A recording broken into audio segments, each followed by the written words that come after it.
অপর এক হাদিস খাটানো দ্বন্দ্বের উপর জাকাত খরচ হয় তখনই যখন উহা 1% খাটে। তিরমিজি শরীফ। আর একটা হাদিস, হে নারীগণ তোমরা সদকা করো, তোমরা সদকা করো, আল্লাহ রাস্তা সদকা করো। এটা বলছে কে? দয়াল নবীজি বলছে। এমনকি তোমাদের অলংকার হইতে হলেও সদকা করো, তোমার অলংকার দিয়ে হলেও সদকা করো। এখন দেখা যাচ্ছে বর্তমান যুগে আমরা দেখি, বর্তমান যুগে না আরো আগে মানে মহিলারা যারা তারাই আল্লাহ রাস্তা দান করে বেশি করে।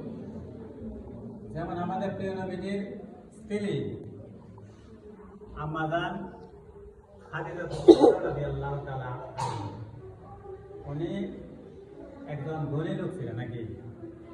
উনি ধনী ছিলেন। ওনার যত সম্পদ ছিল সবগুলা ইসলামের জন্য বিলীন করে দিয়েছিল, ইসলামের জন্য সব বিলিয়ে দিচ্ছে। এর থেকে বোঝা যায় যে এখন তারা আল্লাহ রাস্তা তারা দান খেরাত করতে তারা আগ্রহী। মহিলারা এমনও মহিলা আছে আপনার কিছু না দিতে বলে একটা দিন পর্যন্ত বসে, মোল্লারা যখন বাস করে আলোচনা করে একটা দিন পর্যন্ত দেয়, একটা মুরুখ দেয়, একটা হার দেয়, কিন্তু আমরা পুরুষেরা দেয় না। কিন্তু এই কারণেই মহিলারা এখানে বলা হয় যে তোমরা আল্লাহ রাস্তা সৎকার করো, দান খেরাত করো। এমনও মহিলা আছে হুজুরের কণ্ঠ যদি ভালো হয়, বালা মধ্যে যদি ওটা পৌঁছাতে পারে তাহলে গলার সন্ধ্যা মাঝে তো দিয়ে দেয়, তাই না? অনেক মহিলারা এমন আছে।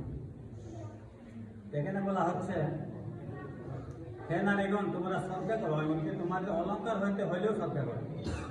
কেননা কিয়ামতের দিনে তোমাদের মধ্যে বহু সংখ্যক স্ত্রী লোক দুর্গতি হবে।